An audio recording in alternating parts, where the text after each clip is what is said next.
So my background's in sales.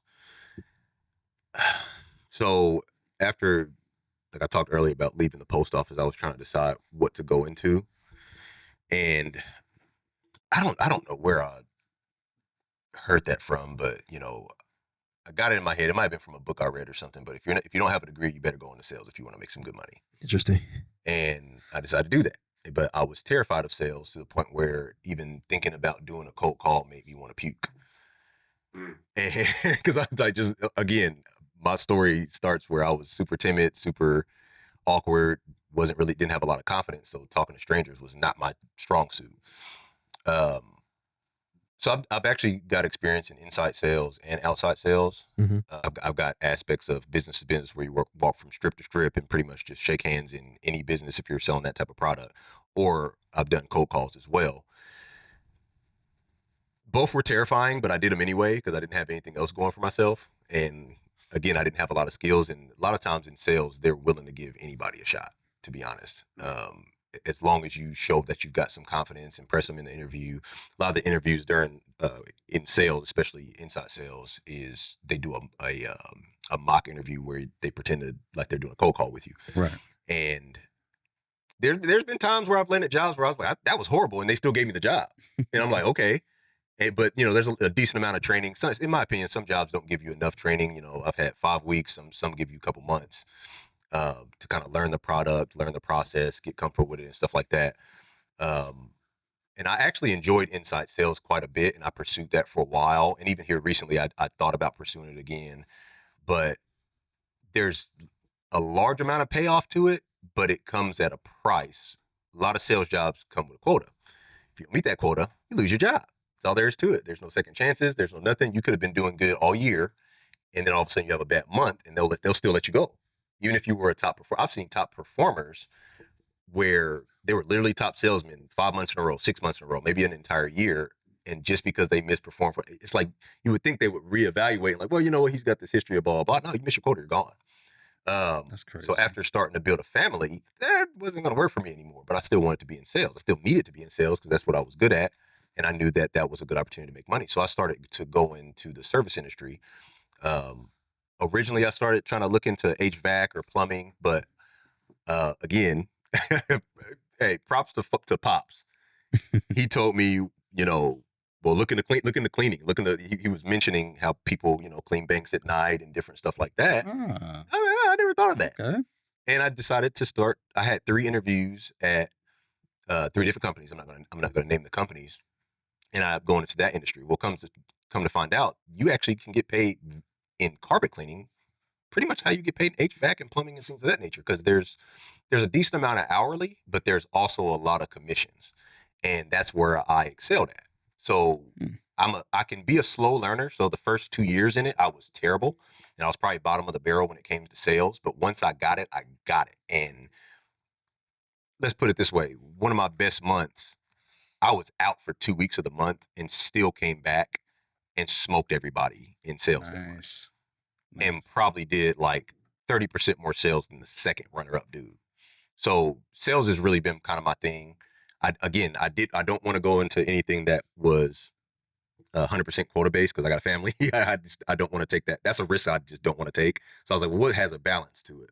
What has still has hourly, but also gives you a commission? Because I like once you've tasted a commission check before. Once you taste a commission check, it's like a high. It's a rush. It's Oh, like, yeah. ooh, I did that. Like I did that from consistent, you know what I'm saying? Consistent effort, going for no, like the book says, you just Yep.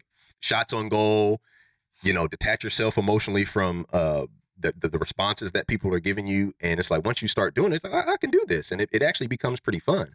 And you learn how to detach yourself emotionally from the response that people are giving you, whether they give you a yes or no to what you're selling, and you just focus on you set a goal of I'm gonna do X amount of work today. I'm gonna make X amount of calls today. I'm gonna try to see how many yeses I can get, and eventually you just hit your goal, and the fear it's just non-existent anymore. So now I have the opportunity at my job to train people that come in, and it's funny watching them come in to the same thing I had when I first started in sales, was just terrified, and like they barely want to speak to people. They barely want to offer because Right. they're thinking Right. for their wallets. They're like, well, I wouldn't spend that. So they're thinking, you know what I'm saying? You ask them and they're like, well, I wouldn't spend that. So why would they? It's like, well, everybody doesn't have the same budget. They don't have the same income. They don't have, just go for it. You never know what you might get. Just ask. It's all about shots on goal. And that makes the difference. A lot of times, to be honest, that is sometimes the biggest starting point versus how you say it. There's benefits to becoming a better communicator and growing in that space to start landing bigger deals and stuff like that. But starting off, just start with shots on goal. Just do the thing, Right. and you'll start landing some sales, and then that'll build your confidence, and then you'll probably have more confidence reaching out to higher ups at companies and stuff like that too. Um, I'm not gonna lie, I do miss inside sales. That was probably like, I miss working at a desk. I miss, uh, which is weird to say, I miss the cold calling aspect because I was really good at just the conversational piece. I had an opportunity one time where I came back from lunch and this was a surprise. My sales manager decided to play my audios for my sales. He's like, "Yo, these calls are fire. Everybody's calls need to be like that." I wasn't even the best salesman. I wasn't making the most deals, but he was like, "Everybody's call needs to be like this," because I just have a way of just communicating with people. I'm just like, I'm just going to talk to this person, be completely detached from what the response is going to be, and build a relationship. Because to me, in sales, a no right now isn't a permanent no. It's just a not right now. Yeah. So later on, if I have that relationship, they might need what I have to offer.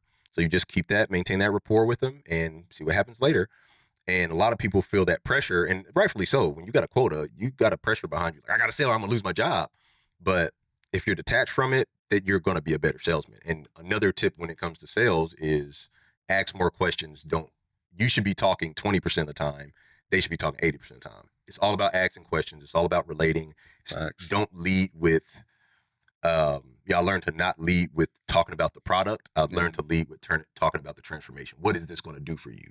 Learning what they need, what their needs are, and meeting those needs versus focusing on, well, this is what and listen to a bunch of features. You know what I mean? This is what this is going to do, and this is what this does, and blah, blah, blah. And you also get this, and you also, they don't care. Can't do that. You can't do that. They don't care at all, not in the least bit. So that's kind of where my path is led, and taking the things that I've learned from sales, I'm now trying to apply in entrepreneurship and starting my own business. And it definitely looks different, but there's always, when you're starting your own business, there's a sales aspect to it for sure. So, that's pretty much it. A question for you. Anyone that might be considering sales who was just like terrified of that nose, how do you like not take that personally? As far as taking the nose personally? Yeah, because I know that stops a lot of people from even considering it. They're scared of hearing that no. It does. Like, why? Why do you think that is? Everybody's afraid of rejection, and I don't know if it's taught in childhood or what it is. I think, I don't know. I don't know where people get that from, but I mean, a good way out of it is just to do it. That's what for me, I just had to do it. I mean, I literally, what the feeling you get when you want to vomit, every time I picked up the phone, I'm like, I am about to puke. But you start to, when you just do it, you realize I didn't die. I didn't puke. It didn't kill I'm still alive. And sometimes the calls would be nasty. Like, people would literally, like, you get cussed out. Why are you bugging me? Like, people would be mad about it. But when you start to realize, like, yo, I'm still going home and I'm still able to play my games. I still get to spend time with my wife. I'm not dead. It's funny you say that, because that's something that I've embodied in myself when it comes to sales. Yeah. I've been playing video games my whole life. Yeah. And as you know, in video games, you're going to what? Eventually lose. You're going to lose. Yeah. And you can always try again. Yeah. You know what I'm saying? It's not the end of the world if you lose, but you got to keep pushing. And like you said, getting that commission check, it feels really good. It's addicting. When you get your own commission check, with your name on it, with your business name on it, it's a different type of addiction. Yeah, absolutely. Yeah. And you never, I think the thing that actually, it's crazy because the thing that actually builds the confidence is doing it. And a lot of people are like, well, I'm going to build the confidence first and then do it. You're never going to get it. Nope. You're never going to have the confidence to do it if you don't just suck it up and do it. Yep. 100%. So, I think sales is a very rewarding career path, regardless of what you go into.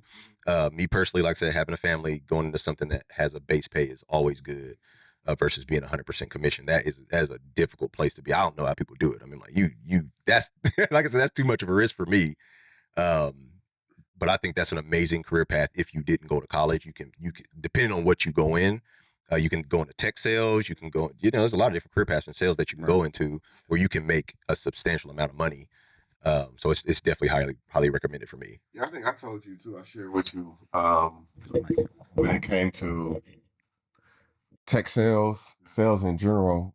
my experience is that a lot of some of the software companies I work for, the next in line person to be the next VP, CIO, CFO, whatnot, they started off in sales in some aspect, but that customer facing, aspect of it, because they look at it like, hey, you know what our customers want. You've been out on the field. You know how to talk the talk. You know our product.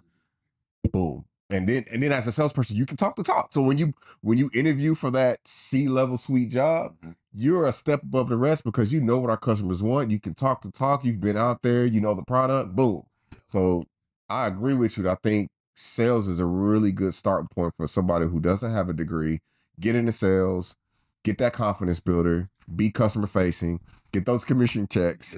And then even if you don't want to go, above being a salesperson, you still get a lot of money. Oh, I would even say too, like when it comes to the sales skills, I would even say, think about when you're applying for jobs. You're selling yourself. Everybody has sold at some point. So if you have some sales ability, it helps you land jobs too. I've had I know there's a lot of people that try to get into tech sales or any space that's whatever. And they're like, well, I can't get any interviews. Nobody ever reaches back out to me. And I'm like, that's the easiest part to me. Like I get people reach, because I do the same thing you do. And I just send them a direct message and bug them. And I've had responses where they're like, oh, you got to wait for such and so to respond to you. I'm like, yeah, well, I'm in sales. Like I'm supposed to hunt. Right, for real. So that's what I'm going to keep doing. I'm not going to stop just because you told me to stop. So you got to go and hunt for it. You got to go and get it. You don't just press the easy apply and then wait. You have to get out there and actually make yourself be remembered. Exactly. You got to stand out above everyone else. If everyone else is sitting down, you stand up. Everybody else is standing up, you sit down. What makes you special? What makes you different than everybody else? You're going to follow the same trajectory they are? You're not going to get anywhere different. Absolutely. Nope.